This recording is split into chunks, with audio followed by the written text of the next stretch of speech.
one being Bob, who have worked through COVID more than most people would realise. And I know you've had to take on lots of different roles, and it's been very, very stressful for both of you. So thank you very much, not only on behalf of SACRE, but for all the people that live in the conurbation. So thank you.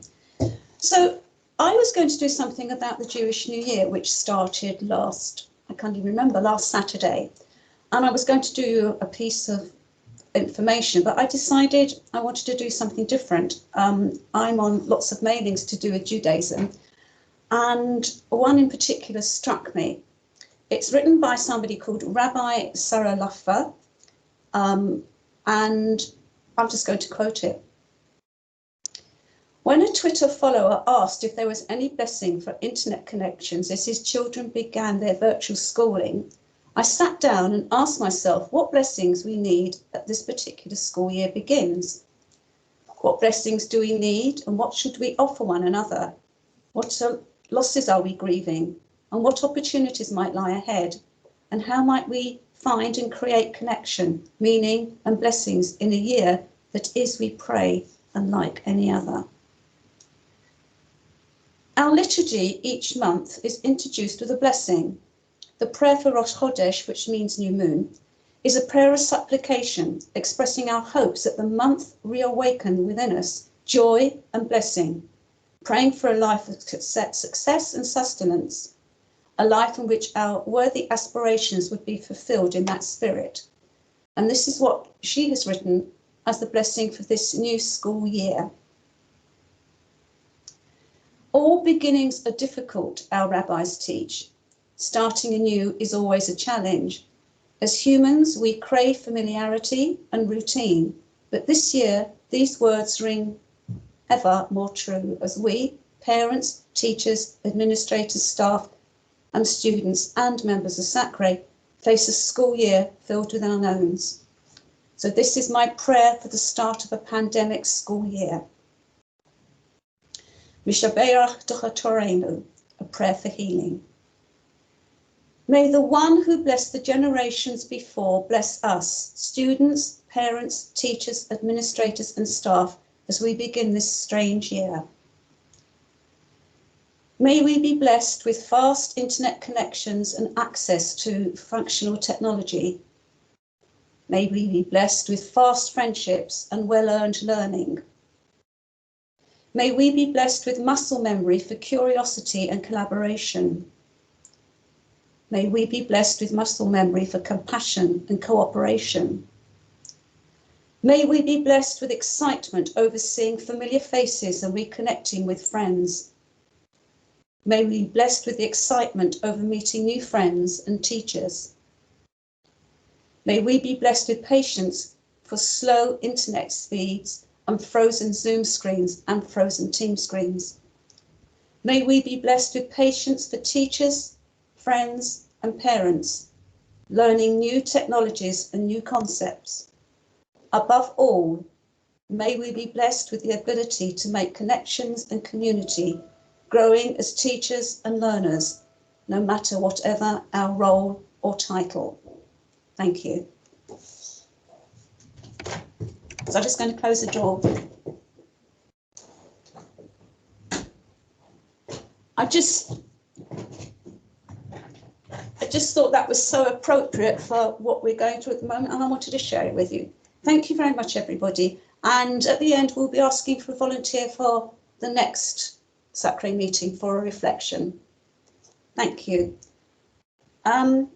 Declaration of interests. Anybody need to declare an interest?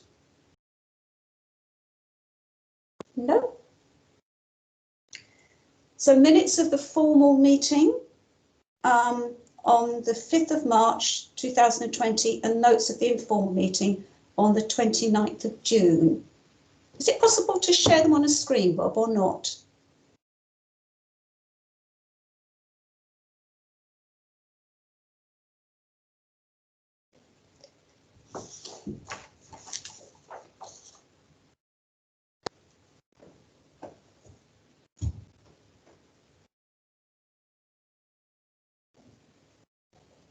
Rob, I think you're on mute. Did you say you could share them or you couldn't? Sorry, I'm following my own rules too closely. They are in the agenda, Chairman, so members should really be able to look at them in the agenda.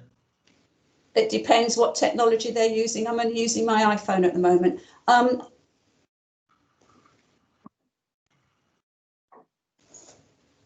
Right. Does anybody need anything we need to address on those minutes, as far as you can see?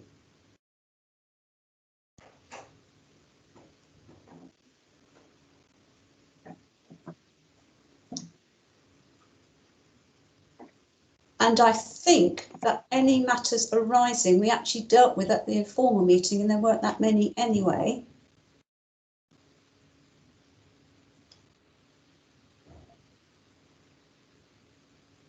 And when we come to the notes from the informal meeting, I owe everybody an apology. I said I was going to do something and I didn't.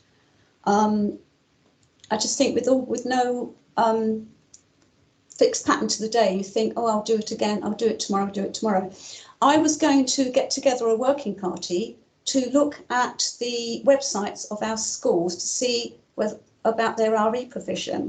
I contacted SACRE to ask if they had a pro forma about this, and they got back to me saying, no, we haven't, but I'll ask our executive members what they think, and I'm still waiting. So I do intend to do this because I think that's something we can actually do at the moment. We can, a small working party, I think we said there are 96 schools.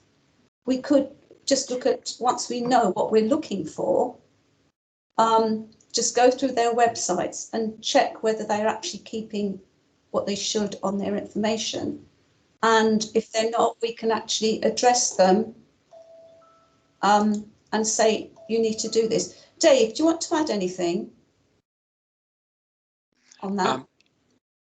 Yeah, basically, NASACRE has had a bit of a turnaround at the top. I think they've had 2 new leads who've so there's a little bit of unsettled leadership there, but I think Linda Rudger's just taken over. She's very established in the world of RE, so I'm sure she'll get onto that. Yeah, the instructions are that there should be not only the RE curriculum, but what happens year by year. That's, I believe, what it said in the paperwork. So could you possibly find the paperwork for me and just copy that bit? Sure. Because I searched and I couldn't find it anywhere. Does anybody else have information on this? Jane, do you have any information on this? No, I don't know any more than David just said. But I'd be very happy to join in, especially if I could monitor the church schools, perhaps. That'd be lovely, because so many that would be, I could do that with both hats on. That'd be lovely, thank you, actually, yeah. So what I'll do is, after this meeting, if anyone is interested in joining a working party for doing this, it shouldn't take very long if we split it.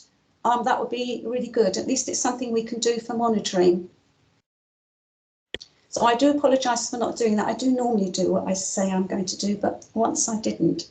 David, you're on mute.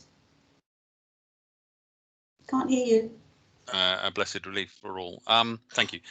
Yeah, while we're doing that, we could also be chasing up the name of the most recent RE coordinator and so on. I'm going to put all this in the newsletter, but we know this is the first term back, and I already know some people who were not RE are now RE.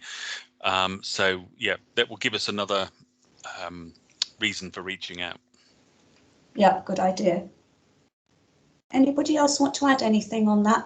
I did actually, we did forget to say something. If you have a question, what you need to do is go to the little bar at the bottom that says conversation. It's the 3rd one from the right, and put your question in, and we'll try and answer them in order. Oh, and George has put, of course, I will support that work. That's the kind of thing we need to do, because there's so many of us and I can't see you all at the same time. So if you want to put something in there, that's absolutely fantastic. Thank you very much. Chairman, if a member would like to request to speak as well, just type in RTS, request to speak, and you will be able to see that there someone's wanting to say something. Thank you very much. And David? So did you want No, that was me. I put PTS because it's permission to speak, and Oh. so obviously it was ignored. I should do RTS in future. Yeah. Back on mute. Okay, so Georgie, we're looking at the impact of the pandemic, and if you could mostly run it in with item 5 as well, which is the exam results. Thank you very much. Yeah, of course. So we are 6 months in from business as unusual, and since March, I think it's just worth reflecting that none of the schools across BCP closed. They remained open. They remained open to key worker children, and they remained open to our vulnerable student groups.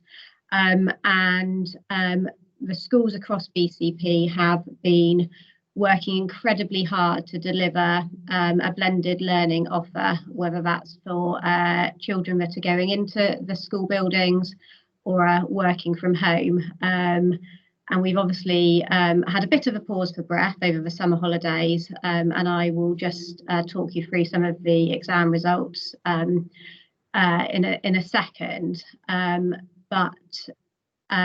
Yeah, it's just really worth noting that, as I say, schools were very much open from March, supporting our most vulnerable families, supporting key worker children, and the work of our head teachers and our school communities. It really has been an incredible effort, and supported by the community as well. So that's just a note.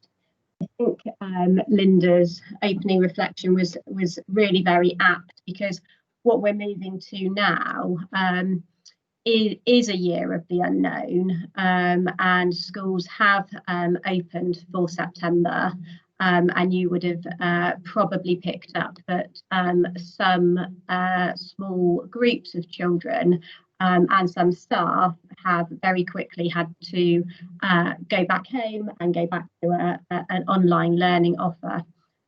And we expect to see that pattern of small groups of students and staff coming in and out of the schools. The 0 to 19 team supported schools with all their risk assessments prior to reopening in September, and working with Public Health England, so the Pan Dorset Public Health team and the Health Protection team in Bristol.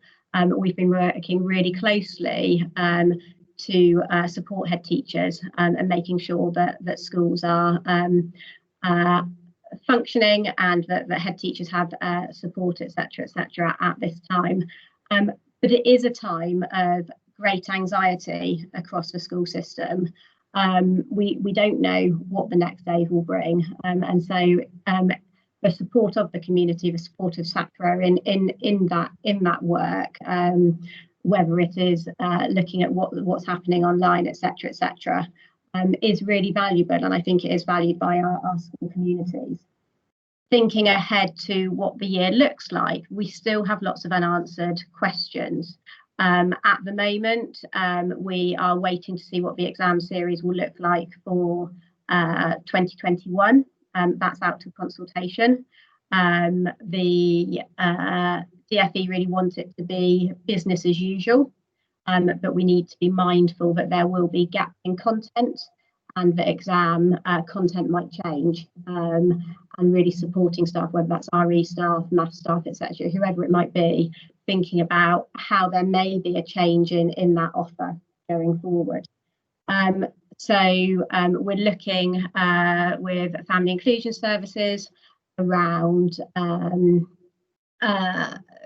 resilience in our schools, mental health, well-being, etc., so lots of strands of work there supporting schools.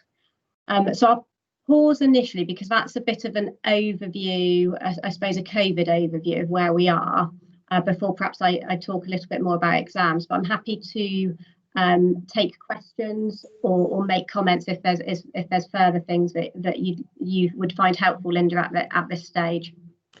Would anybody like to ask Georgie a question? I was just thinking, I wonder if we in the newsletter could actually thank everybody for what they've done to keep the schools open? Yes? No? Thank you. So Dave, could you add that maybe onto the newsletter? That we very much appreciate what they've done from March, but also what they're doing now, and we're there to help them, just to reiterate that. Anybody else want to say anything?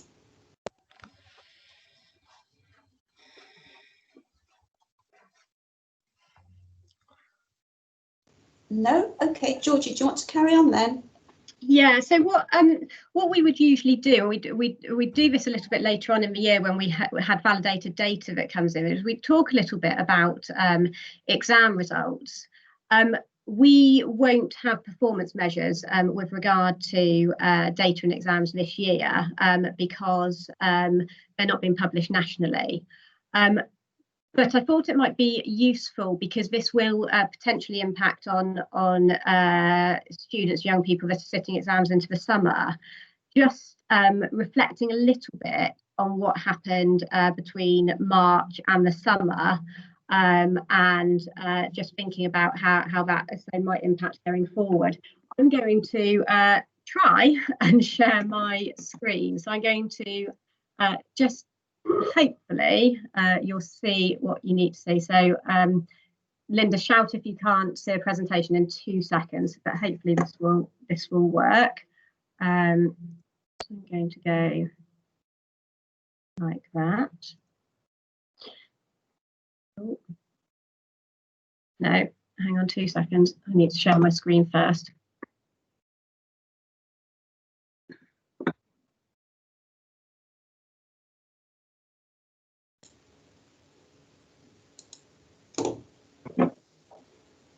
Oh, okay. Can you see something that says 2020 Key Stage 4, Key Stage 5 results? Can you see a slide on your screen that says 2020 Key Stage 4, Key Stage 5 results? Linda? Yeah. Perfect. Okie dokie. Right. Okay.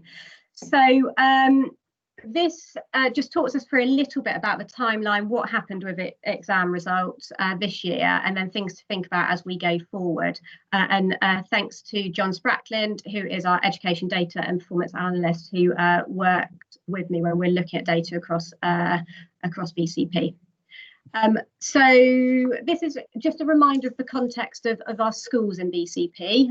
So Linda is absolutely right. We are 96 schools across BCP, and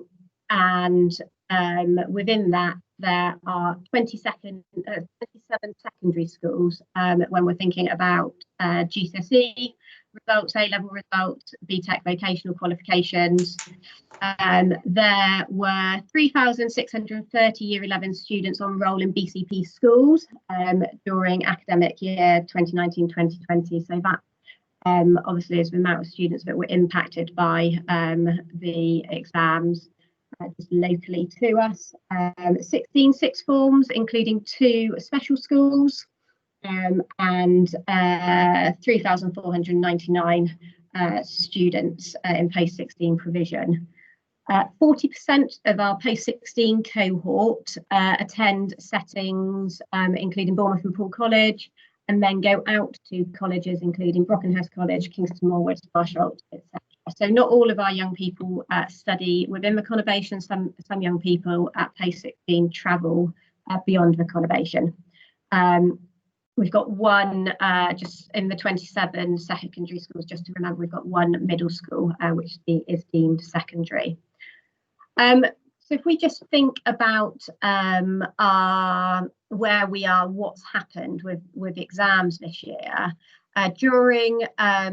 in March, the Secretary of State for Education closed the schools and pretty much at the same time cancelled the exams and said that a process would be put in place to fairly award assessments. In May, teachers were asked to estimate a grade that a student would have achieved should they have sat an exam. And they did that based on a multitude of evidence, including mock exams, knowing the student, progress data. And the teacher put together what they thought their students might get, and then that was moderated and assessed by senior leaders in their schools. So that became something known as a centre assessed grade, and that was issued to the exam board. We've got a short timeline here, or it turns into a bit of a long timeline, but a timeline of what happened during the COVID fallout for exams. And you'll probably be aware that by August, Scotland have their results out before England's results are out, and we were aware that there were potentially problems coming down the line for the A-level and GCSEs. We were already, right back in March and April, talking to regional DFE colleagues and a regional school commissioner regarding whether there would be a significant impact on disadvantaged young people and BAME students. We were already asking questions with regard to unconscious bias in the moderating system, and just making sure that there wasn't a disproportionate impact, negative impact on any of those students. So issues were being raised with the exam system, as I say, right back in the summer, beginning of the summer term. You'll be aware that A-level results were issued on the 13th of August, and it took a few days before there was a big policy U-turn that meant that those grades were going to be retracted, and centre assessed grades were going to be awarded to students. In that mix, we need to always remember that as students that aren't just doing A-levels, and there were BTEC and applied grades as well. Actually, some of our students that were taking BTEC and vocational qualifications had to wait until the 28th of August, so a considerable amount of time before they got their results. So that just is a bit of an overview of what was happening around August time.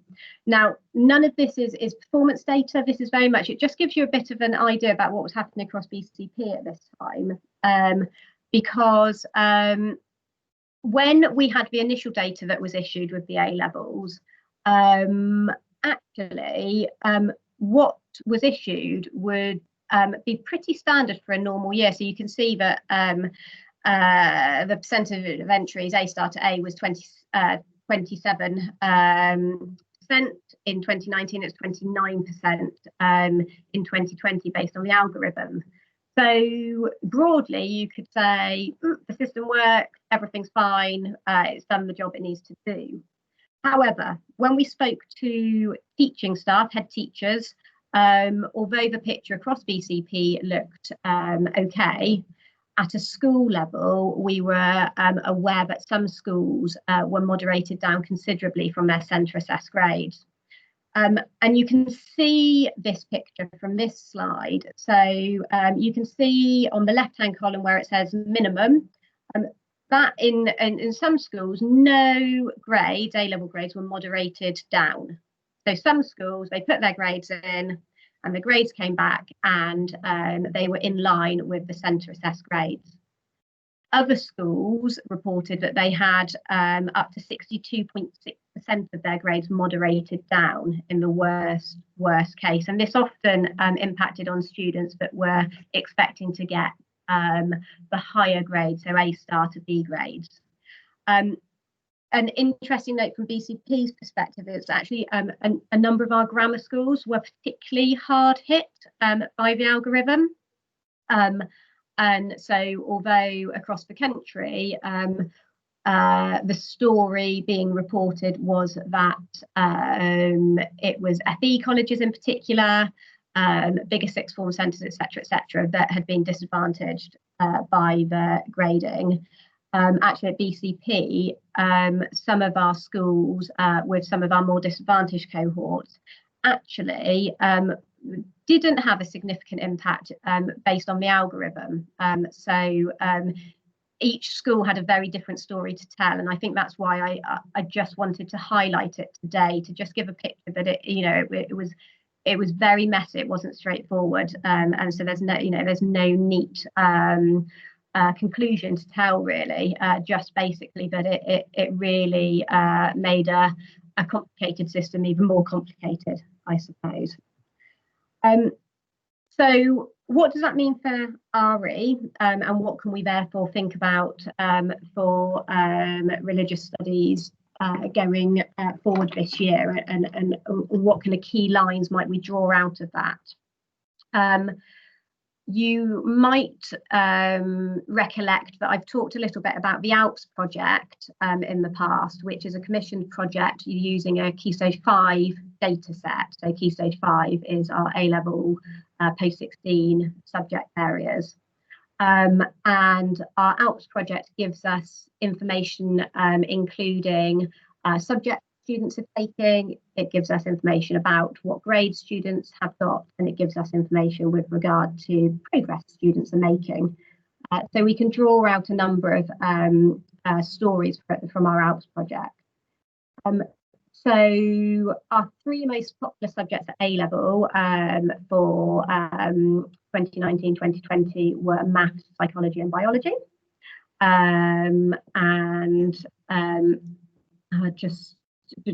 So maths had approximate 315 entries for 2019-2020. Psychology is our most popular subject at about 371 entries in 2019, and then this year 315. I'm just looking at my notes, and biology had about 280 entries. So if you compare that with religious studies in 2020 was approximately 102 entries at Key Stage 5, which was broadly in line with entries for 2019, which was about 107 entries. So entries into the subject fairly stable. And last year, you may recall, I compared that to geography and history, and it's a similar picture actually. Geography 130 entries for 2020, and history 200 entries for 2020. So we can see that religious studies is still offered in lots of our sixth form centres. And it was being offered at Bournemouth and Paul College.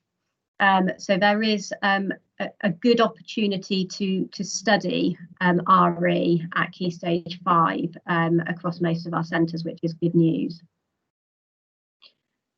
For Key Stage 4, there is not the same story to tell, because actually the policy change had already happened. And so Key Stage 4 results were issued, which were the centre assessed grades or the best of the algorithm. So as I say, we're not using 2020 examination results for any performance measures, and so as such we will just reflect back onto 2019 results. So if we look back at what happened in 2019. We can compare a couple of our figures here. So in 2019, 44% of Year 11 students across BCP were assessed in full course GCSE religious study exams, and that compares to 30.2% nationally. And in 2020, we've got 39.6% of Year 11 students across BCP taking a religious studies exam, compared to 20.5%. The other thing that's really important to note here is that far less local authorities are able to put their numbers, their data into like the national data set, so something called the NCER. So it looks like that number's dropped nationally for RS, but that might go up in the coming months as more data is put into the system. So just treat that with a little bit of caution for now. So we can see it's dropped a little bit between 2019 and 2020, and we can SACRE might want to inquire, think about that. That may be because of the gap with exams not happening. The other thing to note, and as David will probably be able to expand on a bit more as well, obviously 6.3% of students in 2019 took the short course, and interesting that no students were entered into a short course as far as we're aware for 2020, although we could attach that to that being an impact of COVID.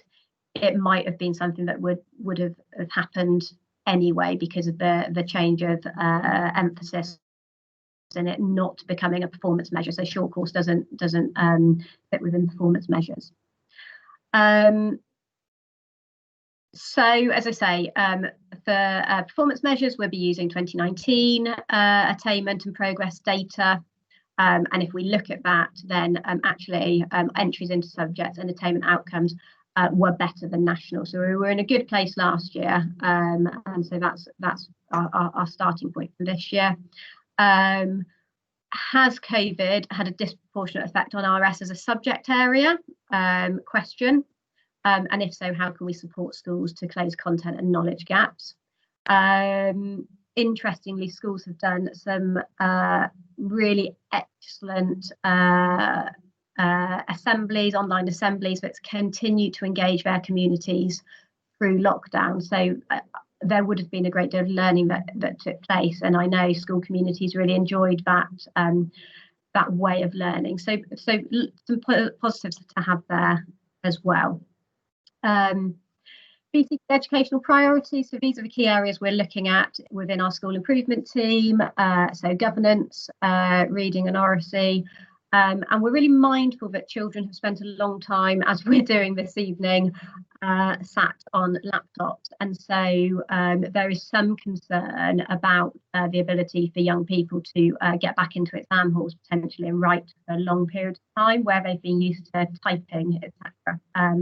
So we're looking at how we can support schools with writing. Transitions, we've been concerned about how children will transition across age groups. And also transition in and out of the school settings and back into the school prior to lockdowns, etc. And then we're looking at that learning gap and content gap, and also around needs, so young people falling out of education and re-engagement offers. So that hopefully talks you through a little bit about the educational context. I know it's not all around RE, but hopefully it sets the scene for our work moving forward. And I'm happy to take any questions. Georgie? Yeah? You'll notice that Karen has written something that she says her school that are now part of are now in Christchurch entered 200 students for the short course.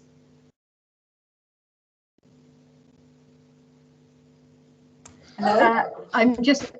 so it might be, so say again, however, my school's trying to do the short course,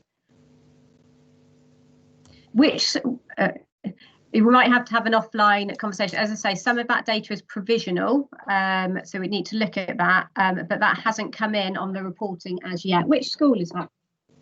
Twynham. Yeah, it's not, see, and and so this is, as I say, we always have to, at this stage where we're collecting the data, it starts to tell us a picture. But as I say, especially where the national data set isn't complete, as I say, I can come back and we can confirm those. But that, I mean, yeah, good news if they did that. But that's certainly not coming on our data set. So I'll check that with John Spracklin on that, because I know we've got to find this information. So thank you for that, Karen. Ruth has just joined us. Hello, Ruth. Lovely to see you. And Peter has suggested that can we have the data sent with the SACRE minutes when they come out? Yes. What I want everyone to be really, really mindful of is this isn't performance data. So the data that I've shared with you is it very much is telling you a story about almost what went wrong with regard to the A-level results and obviously the student numbers. So it can be shared, but really, as I said, is absolutely not performance data. It is about the context of what's happened to young people and the flux within the system, and also thinking about what goes forward. Thank you very much, Georgie. Anyone got any questions to ask her? And can I just apologise, there's something gone wrong with my sound. You're very muffled, Georgie. I've turned my volume right up, but... Oh, I'm sorry about that. No, it's only me, apparently. Everyone else is okay. Oh, okay. It's not... Any questions, anybody? And I will triple check on the school with the short course, because that hasn't pulled through on data sets at all. So apologies if there's a mistake on that. And yeah, I'm going to triple check with our data team on that one. Have you just read that Karen said that they've entered children for the short course for the last 20 years? Yeah, I've read anyway, that it's just one of those things, such is data. Yeah. Georgie, thank you very much for that. I know it took you a long time to do, but it's much appreciated. Thank you. No problem.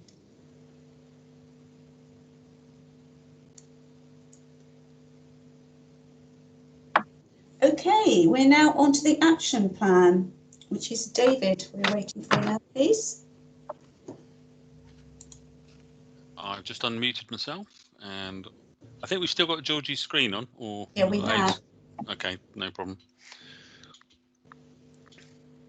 No, we haven't. Right. Now. We haven't. Brilliant.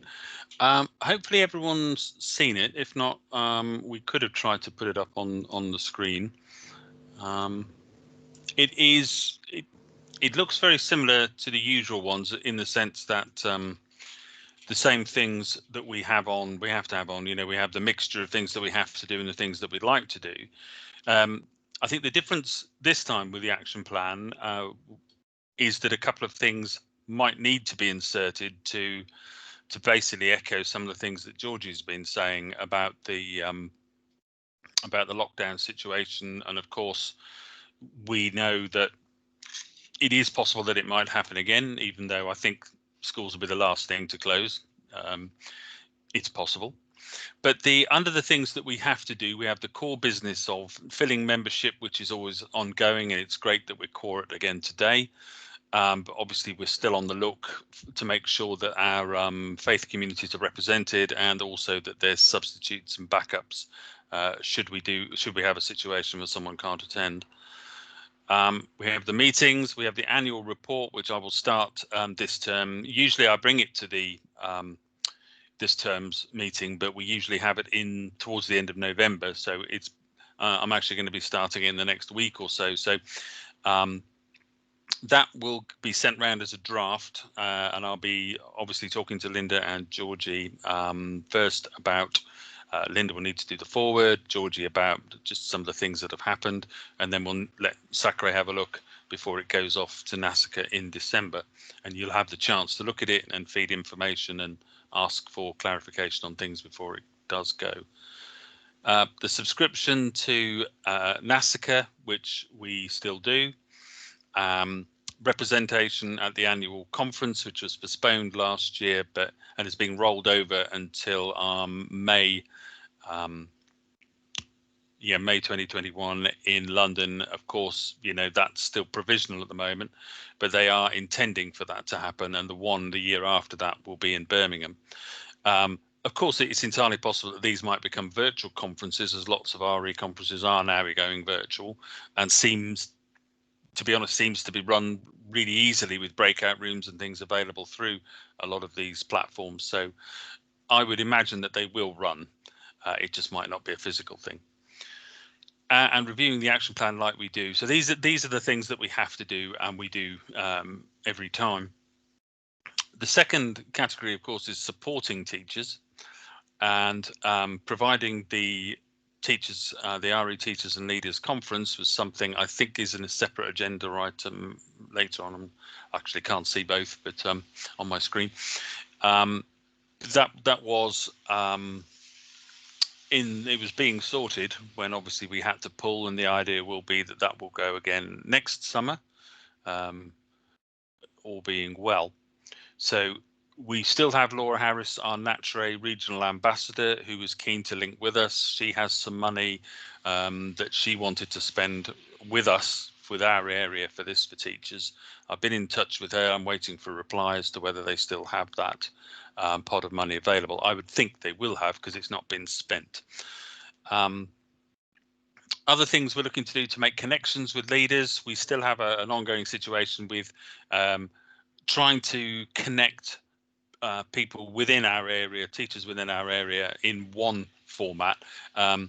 It might well be that we just have lots of little satellite groups that are running, but if everybody could feed back to us or to me or somebody like that, then that would be great, because then we'd be able to make sure that they were all had access to some of the support that we could provide, and some of the things locally and nationally that they could pass on to people who are meeting, because it's now quite a big area.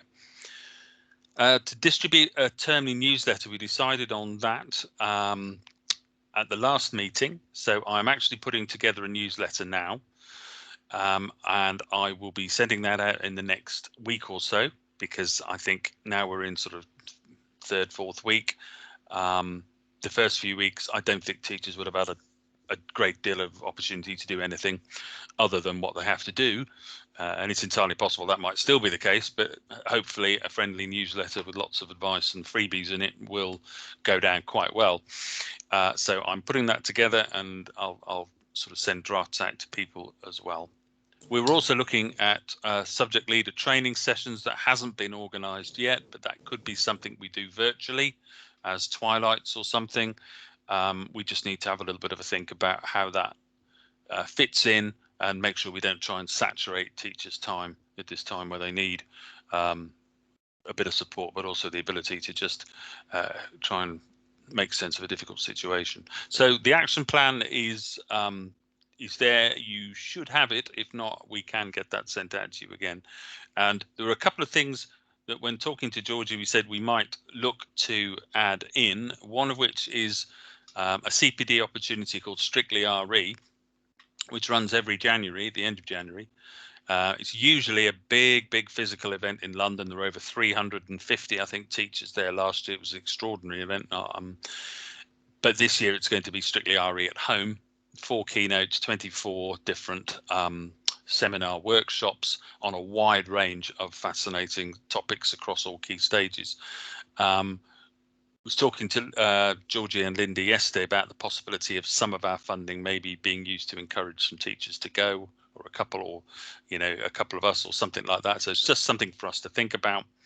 And there's also another opportunity which was to do with inclusivity, which I think Ed Pawson's running. I can't remember the actual name. Can you remember it, Linda? Shall I?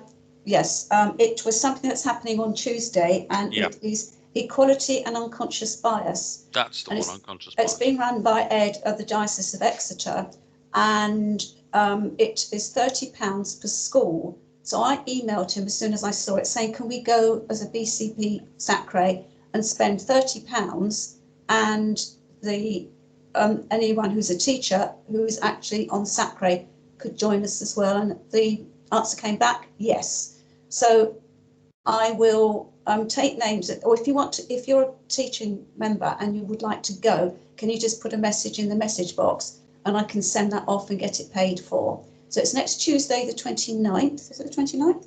Mm-hmm. And I think it's from 4 to 5, Dave. I can't remember. I can't find it on my email. I've got it somewhere written down as well, but yes, that sounds about right. So if you're a teacher, if you would like to attend, can you let me know, please? Thank you very much.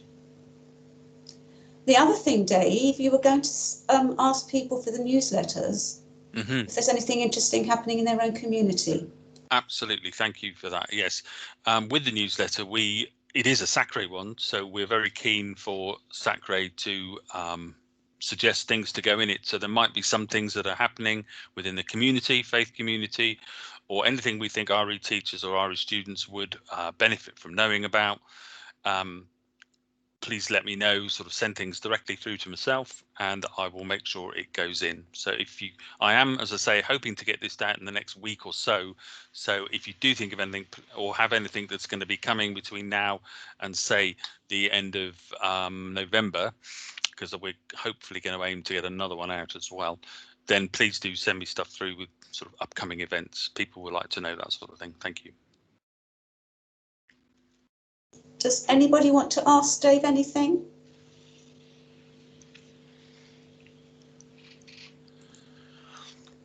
Thank you very much, Dave. Much appreciated.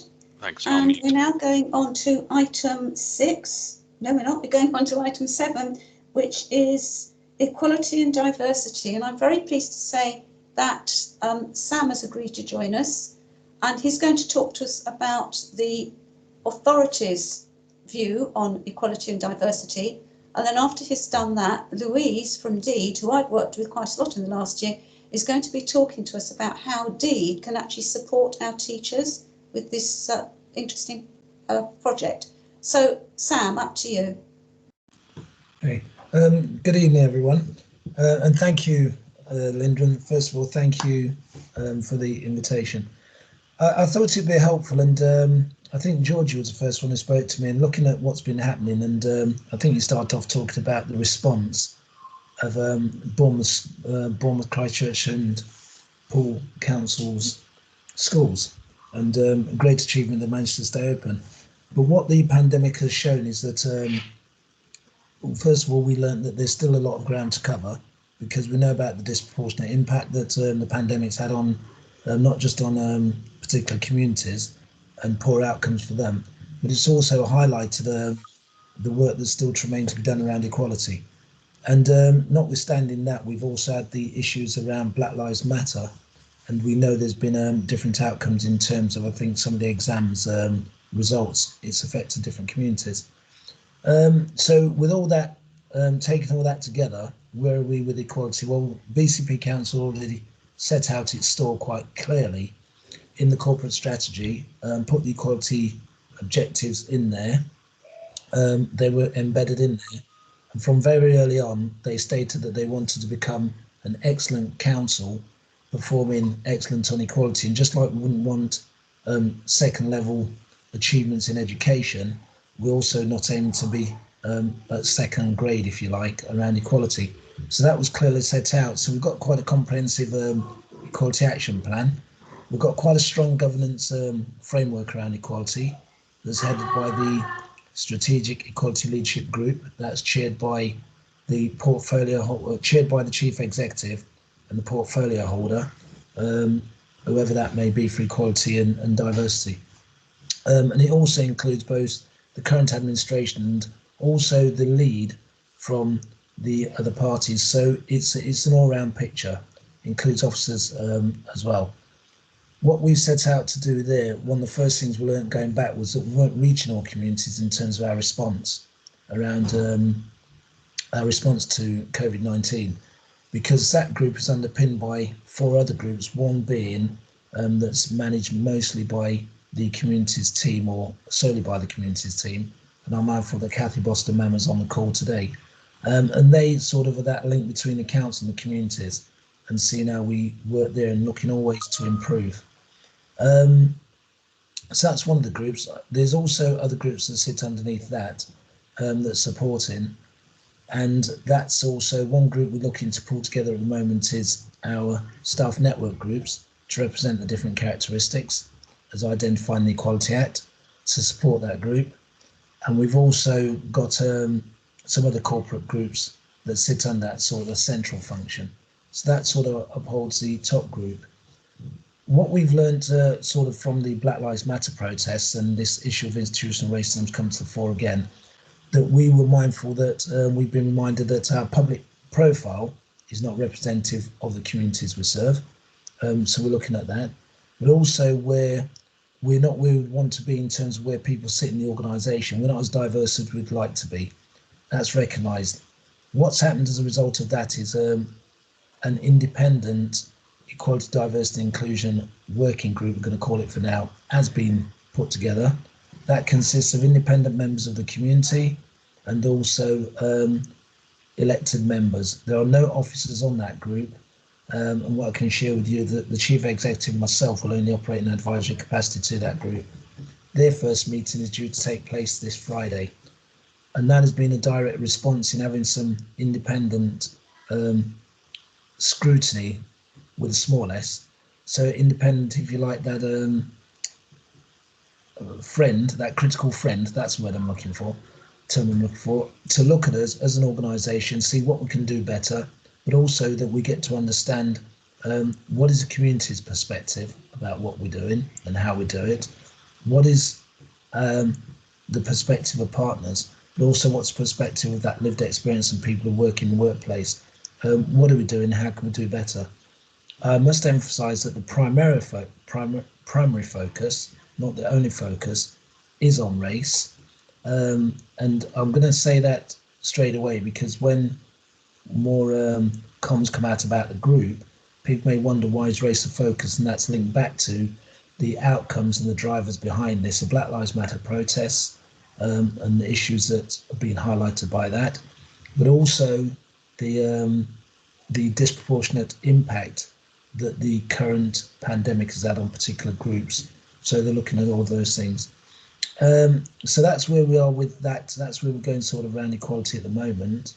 But saying that, we'd already set out on a journey. What has been produced is a performance report to say what have we achieved to date. So going back to the framework, the equality framework of, under which we decided to try and strive for excellence, that's based on basically how well do we know our community, how well do we demonstrate leadership, partnership and organisational commitment, how much do we involve our communities, and what is the skills and committed workforce, how well do we train our staff to meet the needs of those communities. That performance report has looked at how we're doing against that. That was put across to the strategic group just on the 14th of this month, and we'll be responding to that, and we'll later be meeting with one of the other groups that underpin our services, and that's our service unit equality champions. We'll be meeting with them on the 30th of this month to see how we can improve that and what are the things we need to take account of to show that we're meeting the public sector equality duty. So that's a quick canter around to where we are and what we're going and what we are doing and the vision we have around equality. So I'm happy to pause there and take any questions from anyone.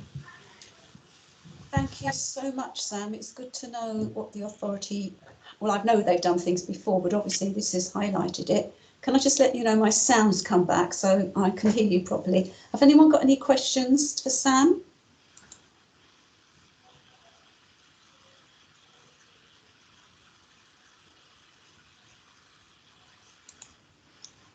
Anybody would like to say something rather than not a question? Anybody would like to make a comment? Sorry, Ruth, do you want to say something? Yes, Ruth? please.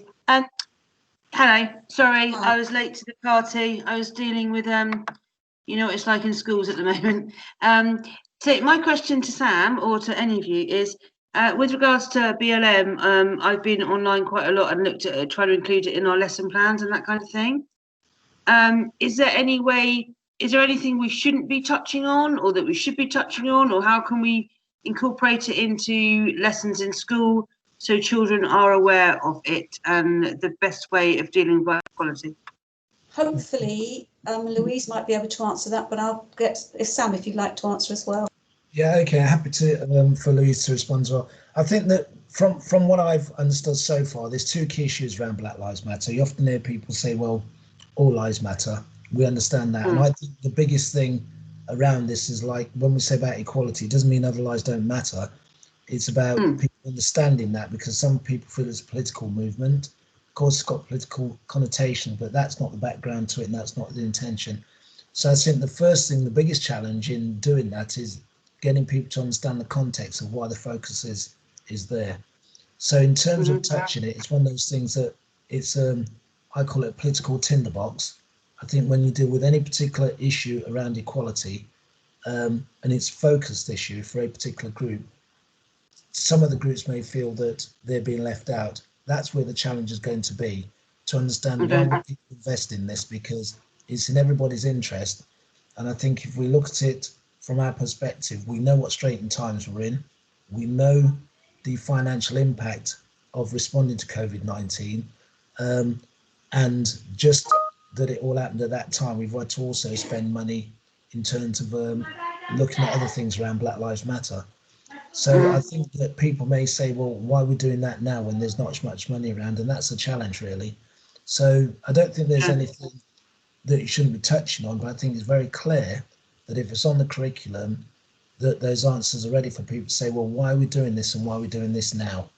And from my perspective, I think one of the key things that I've noticed is if we go back to Lawrence and why we do equality in the first place, never at one time as the issue of discrimination, because of the time with COVID and everything else, being in the media, all the words media at the same time.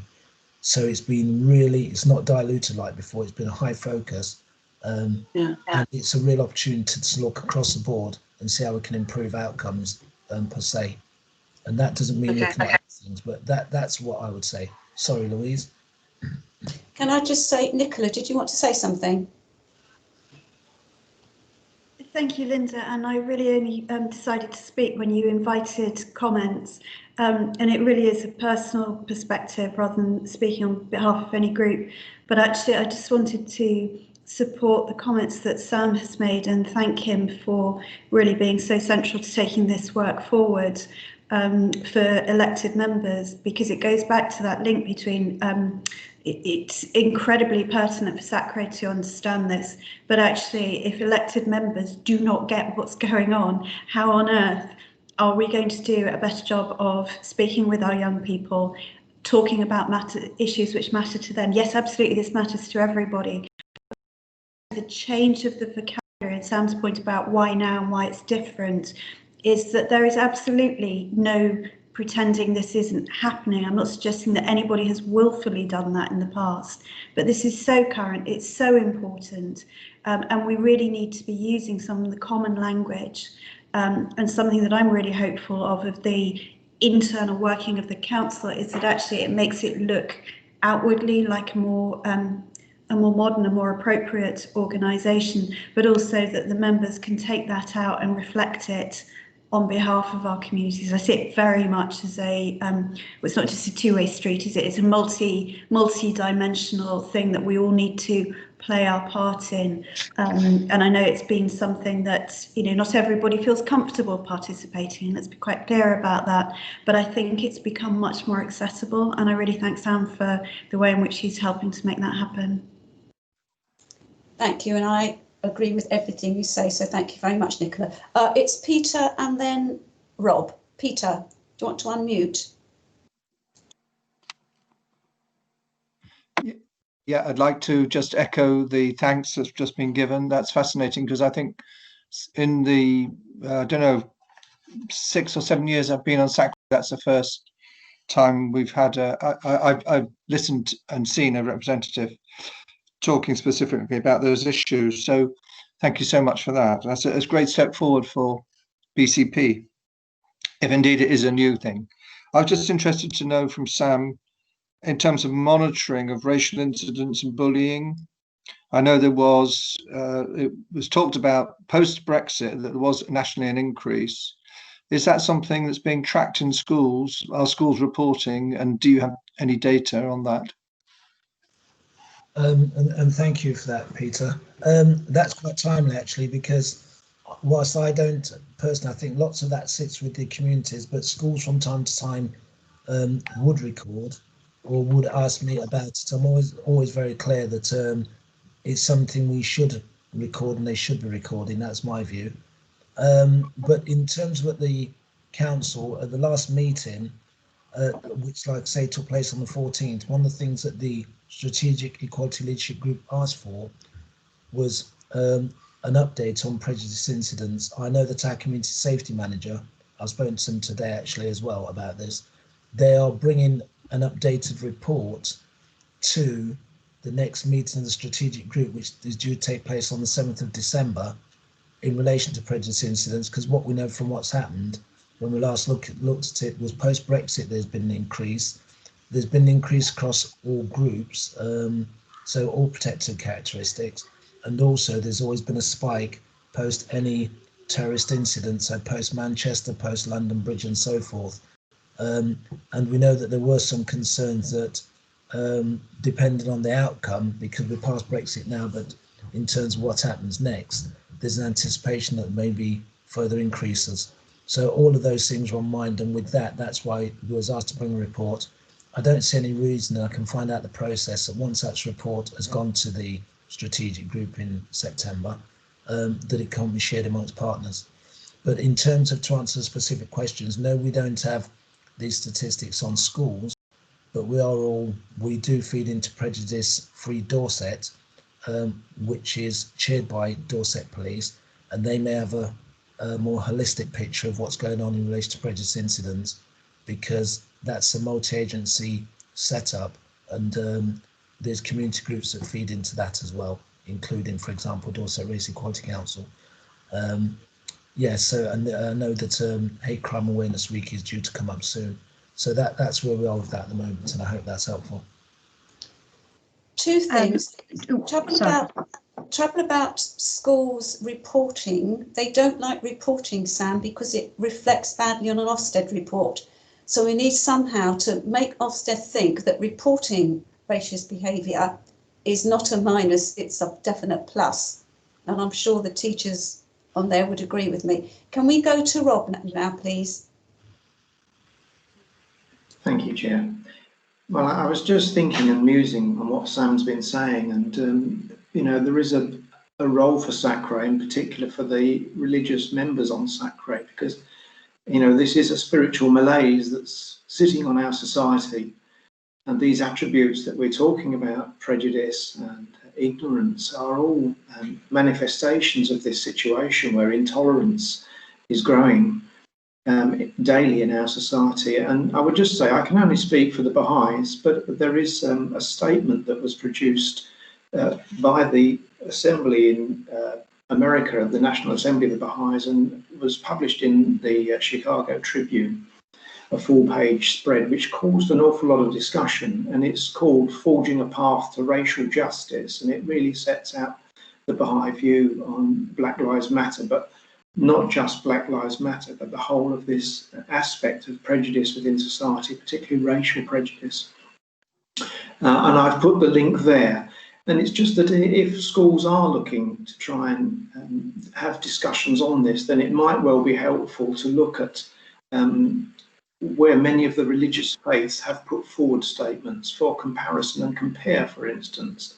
So I just offer the Baha'i one as a starter for 10. I'm sure there are many other faiths that did similar things and made public statements, and it would therefore assist the teachers in that role of putting a fairly broad spectrum of views from many of the world's faiths about how we stand together and abhor this. Thank you, Chairman. You're very welcome. Rob, I did say when you don't speak very often, but when you do, what you say is very, very sage. So thank you very much.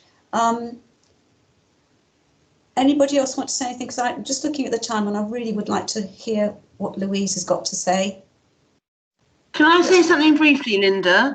As long as it's brief, Ruth, yes, thank you. It'll be super brief. When it comes to if we have a racist incident in school, we have a really robust reporting system that goes to our designated safeguarding leads, and it gets dealt with in-house unless it's more serious. I would hope that our school was never put off by what Ofsted thought about it. So I'd like to reassure you that I think, at least in our schools here, in our trust, that we do our best to report any instances that we think are racially based. I would hope that you're right, but I have heard from schools saying they don't like reporting, and I just think we need to support them with that. So, but thank you. I report everything. I'm not surprised, but then I know you. That's why you're on SACRE. Yeah. Thank you, Ruth, as well. Thank you, Linda. Linda, just to say that, so with regard to reporting in schools, it would sit with regard to schools' behaviour policies. So schools are not mandated to report currently, but it would be sat within behaviour policies, and schools should have a log of reporting that can be accessed. So yeah, it is not statutory, it's not mandated, but schools are required to have a policy with regard to reporting racist incidents as part of their behaviour policy. Thank you very much for that.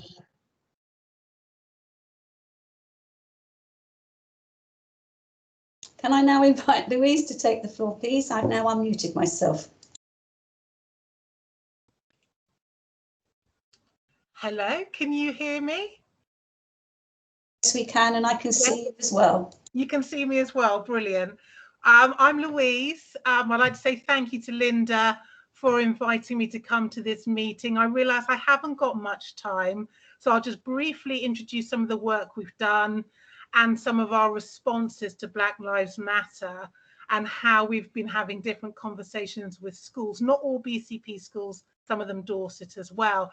I've had the pleasure of working with Linda on our Many Faiths project, and I think one of the main outcomes of that, when we put 5 different community and faith leaders into school all together, was that the pupils got to see how you can get along, you can agree and you can disagree. And those community leaders act as role models of how to respect each other, even if you don't share the same beliefs. And I think that has pertinent lessons for what we are tackling now with the systems around racial injustice. So thank you, Linda, for being part of that project. That project has now ended, but interesting enough, schools have still been asking me about it, including St Albans in Poole and Oak in Bournemouth, who are still very interested in having speakers in. So that's a really positive legacy. Obviously, with these COVID restrictions, we have to work out how that all works, but their heart is definitely in it. So Linda has invited me along to talk about schools. Now, for those of you who don't know me, I'm Louise Boston Mama. You might know my sister. She's Kathy Boston Mama. She works at BCP.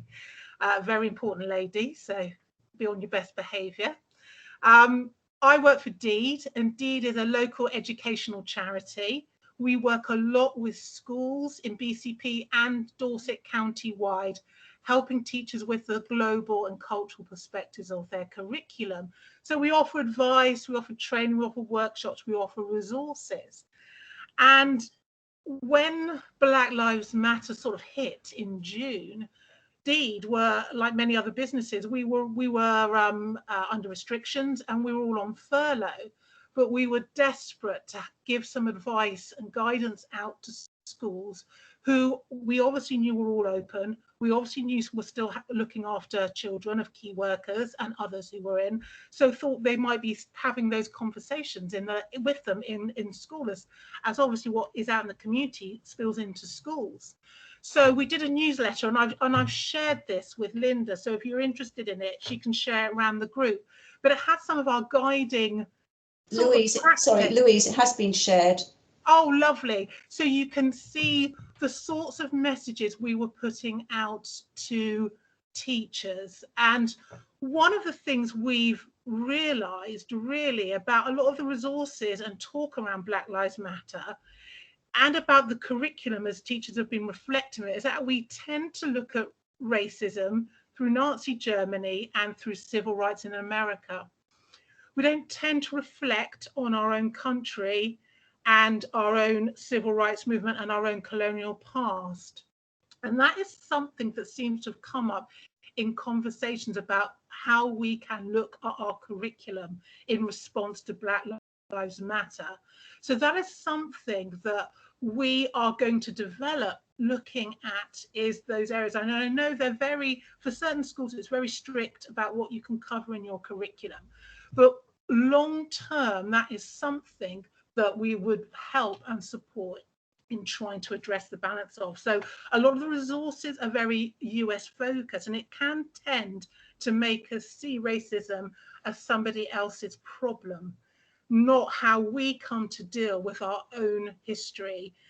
And as such, what Deed offers, I mean, Deed has also done a lot of projects around local Black history. So we have resources, we have books, got one here.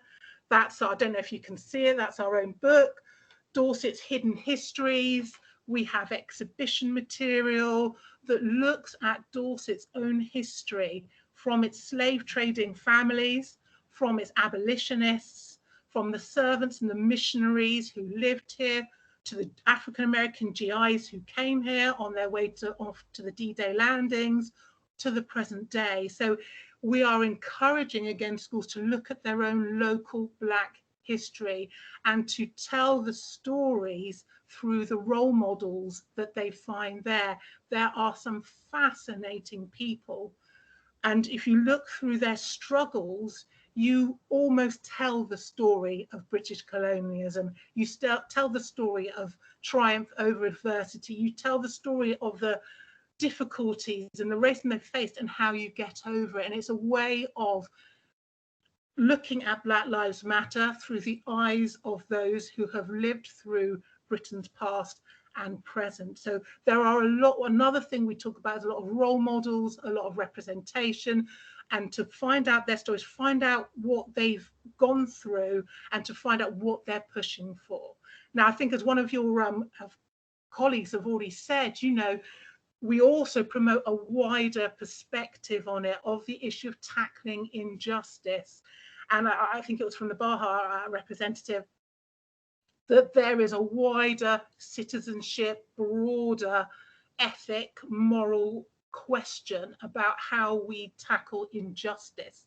There's also a critical eye on how you protest, and does that work? And we encourage people to reflect on protest methods, reflect on how you become an active citizen and what works and what don't, and critically reflect on Black Lives Matter and see what worked, what's the legacy, maybe what didn't work.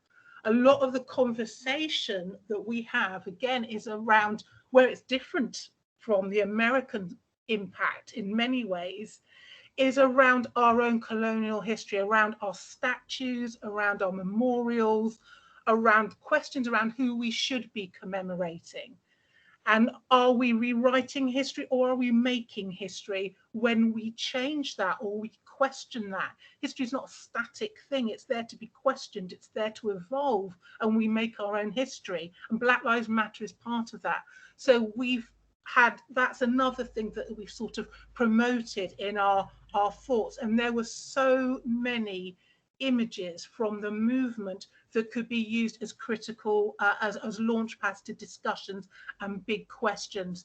There are some infamous images of, which I think we showed in our newsletter, of the young lady talking to the older gentleman, and cross-generational, but brought together by Black Lives Matter.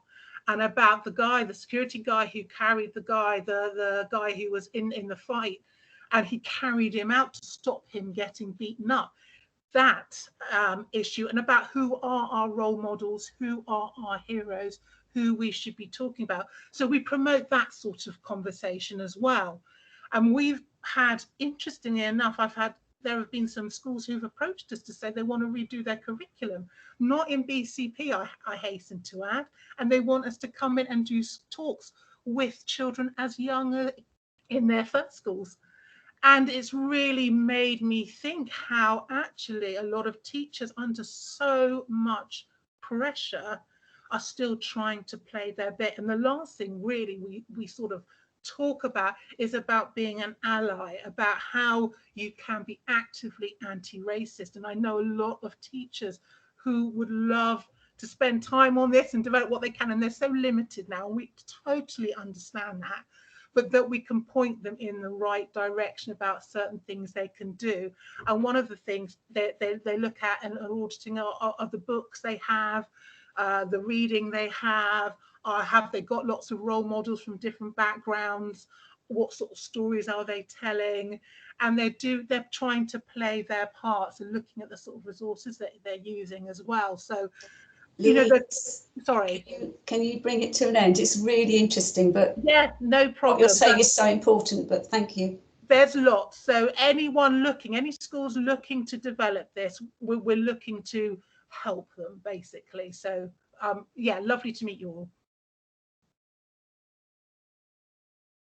Thank you very much, Louise. Thank you for giving up your time. Would you please stay though, because obviously yeah, it's good for you to know what we do. And I'm now going to hand back to Dave and sort of me. Dave, do you want to start, because you went to the yes. you went to the launch. I did go because I was on holiday. Indeed, I'd also just to follow up from what Louise was saying, and thank you for that, Louise, by the way.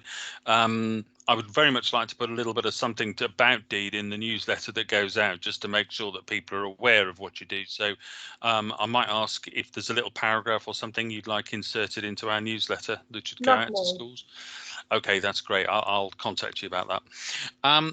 So yes, when it comes to Holocaust Memorial Day, I think it was a couple of Tuesdays ago, or last Tuesday, the resources for this year's focus became available, and I went to the launch of that. And this year's theme is "Be a Light in the Darkness," which seems rather appropriate with the dark year that people are having.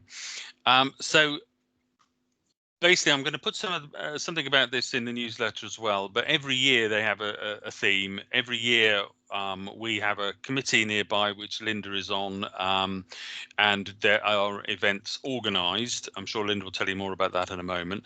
But what I like to do is to look at the resources that they produce online, which are always very, very good and wide-ranging.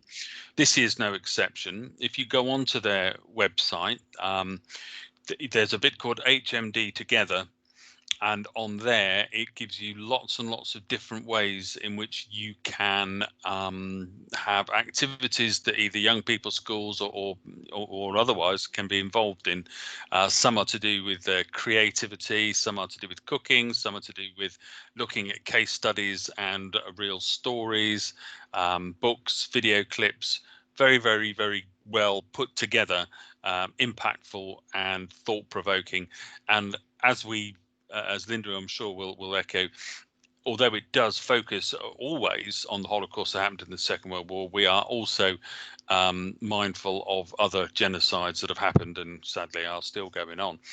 So that launch has happened. What I'll do in the newsletter is make people aware of the links and where to find them. But when it comes to what we do in January, I'm presuming that's going to be virtual. Linda will probably say more. Dave, can I just say, and I'll make sure it goes in the minutes, because I started watching it, they've actually recorded the event and people can go into the link and actually watch what you saw. Ah, okay. So, okay, thank you very, very much indeed, Dave. All right, so my committee haven't yet taken the decision, but we will be doing our event this year virtually. We have contemplated this, it's already set up. The title, as you know, the theme, as you know, is Be the Light in the Darkness. And I think I mentioned this before, we have a local hero, his name was Trevor Chadwick, and he lived in Swanage, he was a teacher at a school in Swanage, and he actually had a more dangerous role in the kinder transport than Nicholas Winton that everybody knows about. And there is a Trevor Chadwick Memorial Fund who hopefully are going to be erecting a monument to him in a year's time, and also they're going to rename one of their children's playgrounds after him. And they've obviously done a lot of research, so I'm going to ask one of them to come and talk about Trevor Chadwick at our event.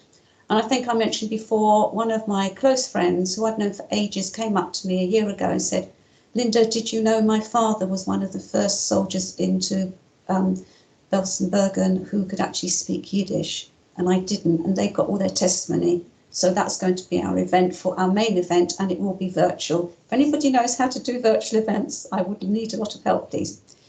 The other thing that we've been doing for the last 5-6 years is having a students' conference, and we've done it at schools, mainly where Ginger's been the head of RE.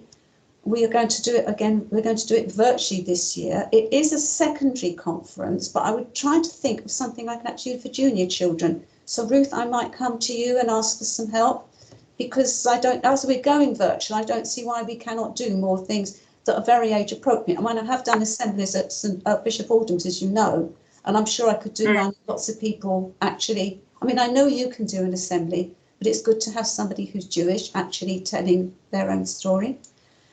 So that's really all I know at the moment. Though there is one thing, we will definitely be doing something real.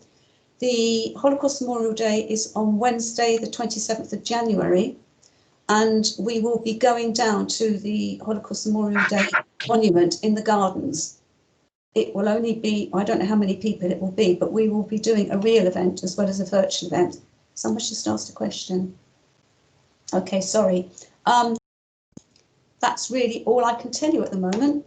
Any updates, I obviously will let you know by email. Anything you want to add, Dave? No, thank you very much. Okay, so SACRE conference, is it happening or not? Well, I've just made 2 suggestions. Dave and George. I'll go first, but Georgie will need to jump in too. Yeah, we were due to have one probably in, I think it was July last year, but obviously that didn't happen. No, hang on. It was going to be in July this year rather, and it didn't happen.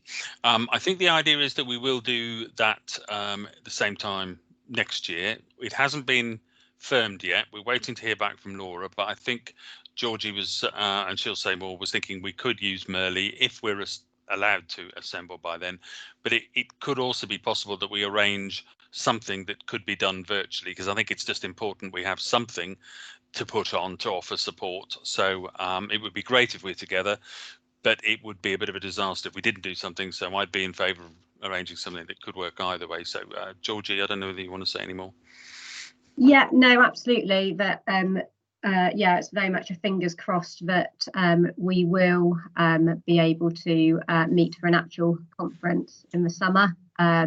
Obviously, that at the moment, that seems like a long way off, but yeah, absolute commitment to making sure that there is some form of either virtual conference or an actual conference, and supporting teachers with their CPD, etc. Going forward. So yeah, commitment to that.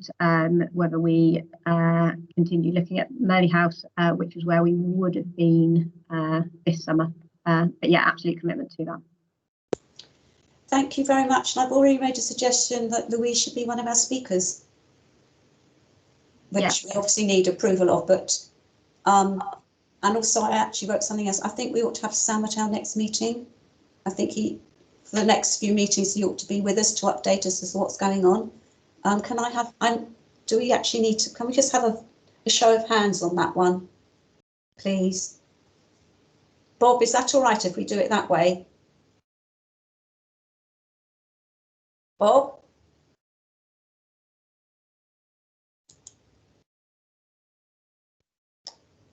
It's better, Chairman, if anyone who's got a strong objection to that says, rather than the other way around, because I can't see everybody's hands. Thank you very much, Dee. I knew you'd have the answer. If you agree, say nothing. If you object to it, say you'd like to make an objection. Anybody want to object? Thank you very much indeed for that, for your support. Okay, approval of substitutes. So can we go to you, Bob, because you've got the list of names, I haven't. Thank you, Chairman. Well, this is something we've been trying to get sorted out for a while now, but it's been a bit delayed because of the meetings, not having the recent meetings. But under the Constitution, for somebody to appoint a substitute who can formally take part in the proceedings, they need to be on an agreed list, which you have to approve.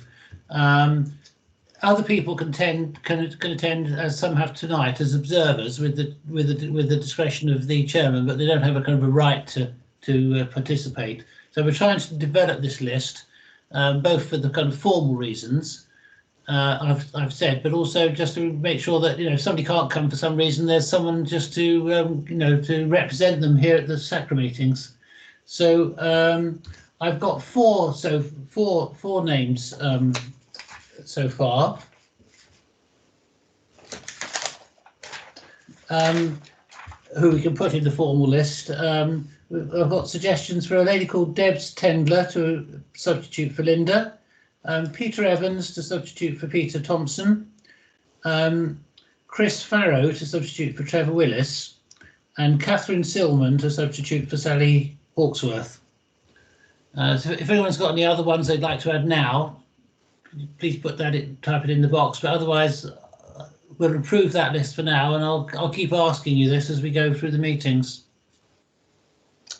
Thank you very much, Bob. I think someone put their hand up. I can't see who they are because the thing's gone right through their face.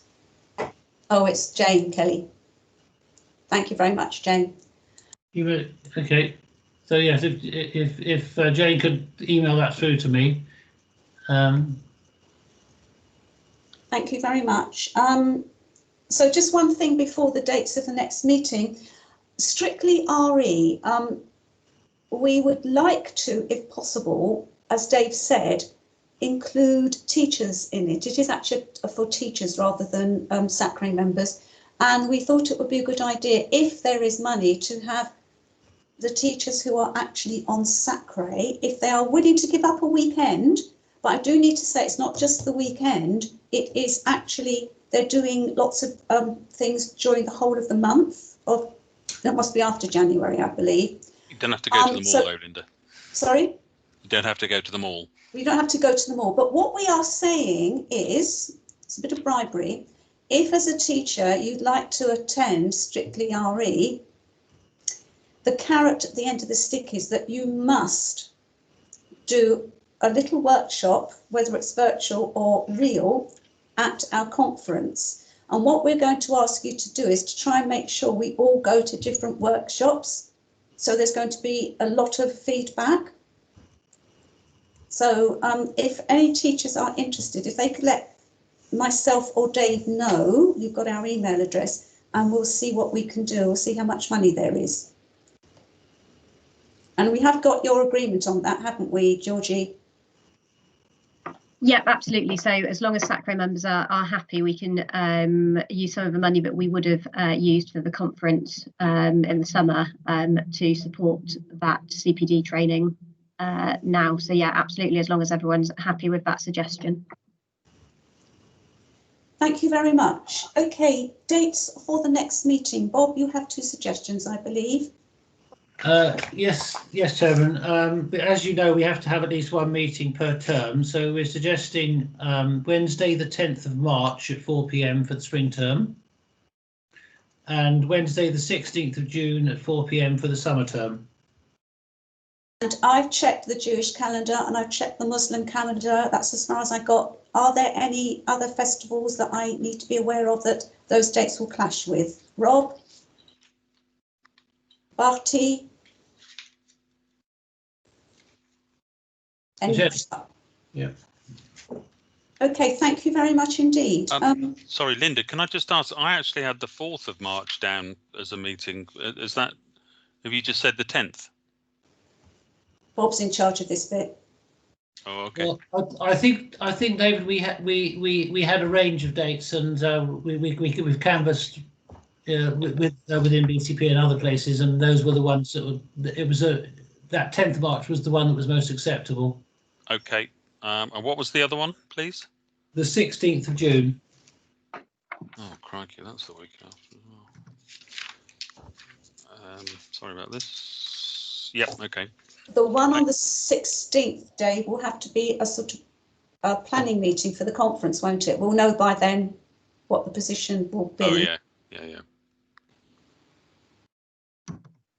Thank you. Gosh, Ian, you've got a big diary.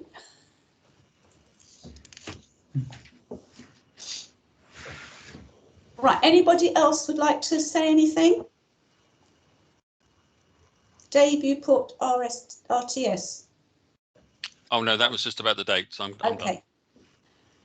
Can I thank everybody for attending this virtual meeting? Can I again thank the officers of the authority and Louise for giving up their time to be there, and thank you just so much, everybody. It's so frustrating doing a meeting and not being able to go to people's reactions, but thank you ever so much. I will see some of you sooner than others. I will see some of you via Zoom. I might see some of you in person. I know I'm Jewish, but I just want to wish you all a happy new year, but more importantly, a healthy new year. And I'm going to cry in a minute. My granddaughter has been one of the people at QE that has had to be isolated. She was sitting one away from a boy who was tested positive yesterday. So we'll wait and see. And her mother is a midwife, so it could be quite a tricky situation. So can I just say happiness and healthiness to all of you. Thank you very much. Thank you. Thank you, Linda.